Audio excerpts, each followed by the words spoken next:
आज सवर्णों के साथ में, चाहे वो पक्ष का हो, विपक्ष का हो, जीता हुआ हो, हारा हुआ हो, एक भी नेता खड़ा नहीं है।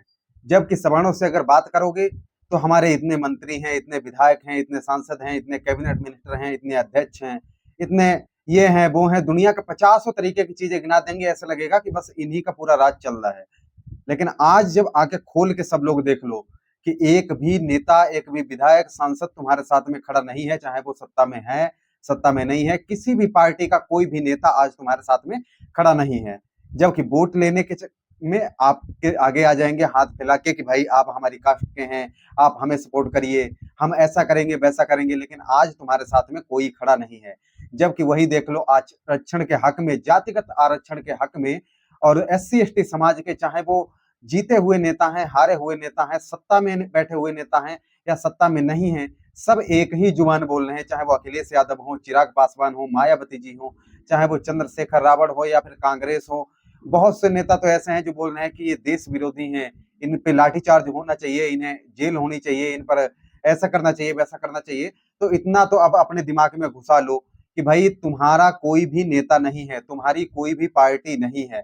और फिर भी देखना, कुछ जो सवर्ण है, चाहे वो पंडित, राजपूत हो, ठाकुर, बनिया और जितने भी ये वैश्य समाज के लोग हैं, या फिर जो हरियाणा और दिल्ली वगैरह के जो जाट सवर्ण में आते हैं, खत्री, भूमिहार, देखना कि चुनाव आते ही यही सबसे आगे झंडा लेकर फिर खड़े आपको मिलेंगे। और फिर भी इन लोगों को शर्म नहीं आएगी कि हमारे साथ में कोई खड़ा नहीं होता है, फिर भी हम लोग जो हैं वो सबसे आगे रहते हैं, बस लाठियां खाने में, डंडे खाने में और झंडे उठाने में, नारा लगाने में। उसके बाद में नारा लगवाकर साइड में कर दिया जाता है और बस तुम्हें गिनवा दिया जाएगा कि तुम्हारा डिप्टी सीएम बना दिया, जो कि सिर्फ तुम उसकी शक्ल देखते रहोगे, तुम्हारे लिए करेगा कुछ नहीं, बोलेगा कुछ नहीं।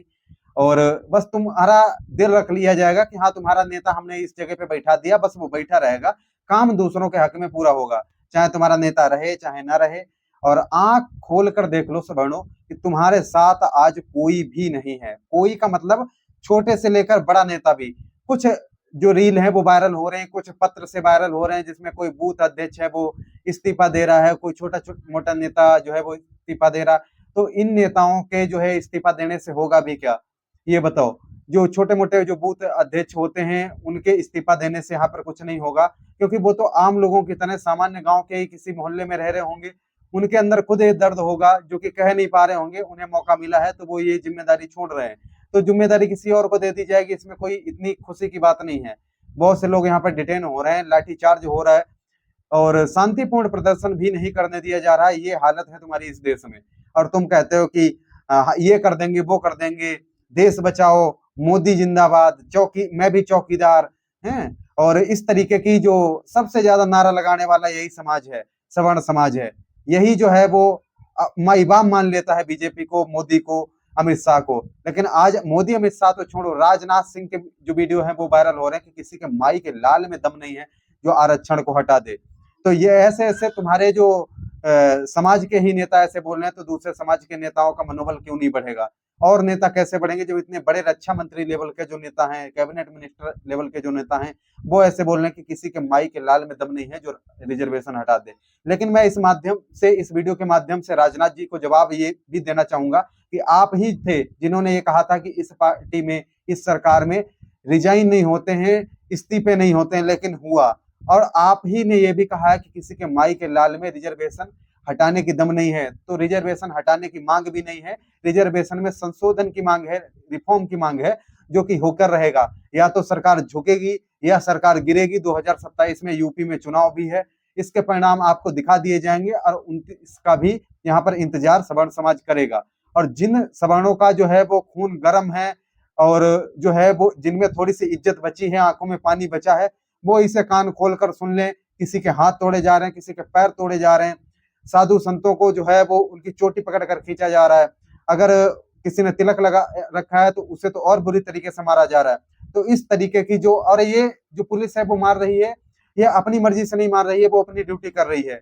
उन्हें कुछ उसमें असामाजिक तत्व होंगे, जो कट्टर विचारधारा के जो लोग होंगे, जो SC ST के लोग होंगे, जो कट्टर विचारधारा के, जो इसके पक्ष में नहीं है, वो अपनी भड़ास जरूर निकाल सकते हैं। लेकिन सरकार के ही आदेश पर ये सब हो रहा है। दिल्ली पुलिस जो है वो केंद्र सरकार के अंडर में आती है, गृह मंत्रालय के अंडर में आती है, चाहे वो आईटीबीपी हो, बीएसएफ हो, जितनी भी वहां पर फोर्स लगी हुई है। और गृह मंत्री अमित शाह जी हैं जो कि जर्नल कैटेगरी से आते हैं।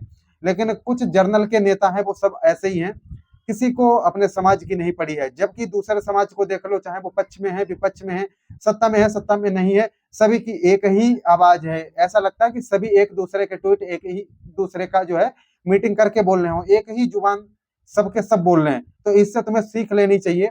और अगर शर्म आ रही हो तो अपनी खुद की भी पार्टी तैयार करो, सवर्ण समाज पूरे तरीके से सपोर्ट करेगा। और जिन नेताओं के मुंह से एक शब्द भी नहीं निकल रहा है, उनसे मैं कहूंगा इतना डर अच्छा नहीं है। अगर बीजेपी निकाल भी देगी, अगर तुम इस समय अपनी भी पार्टी खड़ी करोगे तो भी बहुत अच्छा रिस्पॉन्स मिलेगा। यूपी में ही लगभग 10 करोड़ से ज्यादा सवर्ण समाज है। पूरे भारत में कई करोड़ जनसंख्या है सवर्णों की। और ओबीसी समाज के लोग भी जुड़ रहे हैं, एससी एसटी समाज के भी लोग, डोम हैं, वाल्मीकि समाज के लोग हैं, जिन्हें आरक्षण का आज तक लाभ नहीं मिला है, वो लोग इसके साथ में जुड़ रहे हैं। आरक्षित सीटें हैं, उन पर कुछ विशेष समाज के ही जो नेता हैं, जो पिछड़ी जातियों के नेता हैं, वो वहां पर हमेशा ही बैठे रहते हैं, रिजर्व कर रखी हैं वो सीटें। और अपने समाज के लोगों को कहते रहते हैं कि ये मनुवादी, ये ब्राह्मणवादी, ये राजपूत, ये वैश्य समाज के लोग, ये बीजेपी, ये सब जो है तुम्हारा हक खा रहे हैं। तो इस तरीके के जुमले, हालांकि कम पढ़ा लिखा जो समाज है, जिसमें अभी भी जो साक्षरता दर है काफी कम है, वो आसानी से इन चीजों में फंस भी जाते हैं और उनका समर्थन भी करने लगते हैं, जबकि उन्हें ही नहीं पता है कि हमारा आरक्षण, हमारा जो हक है, हमारे समाज के ही जो ताकतवर लोग हैं वो खा रहे हैं। इस चीज को समझना होगा उस समाज को भी, और सबसे ज्यादा समझना होगा सवर्ण समाज को। थोड़ी शर्म कर लो, समझ लो, अभी भी वक्त है, वरना आगे तुम्हारी आंखों में जो है आंसू भी नहीं आएंगे, इस तरीके से रोगे, आंखों के आंसू भी सूख जाएंगे। अभी तो आंसू फिर भी निकल रहे हैं, लेकिन आंसू देखने वाला और पूछने वाला तो छोड़ो, देखने वाला भी तुम्हारा कोई नहीं है। तो इस तरीके से सवर्ण समाज समझ जाए, यही बेहतर है इसके लिए। और अभी देखते हैं आगे क्या होता है।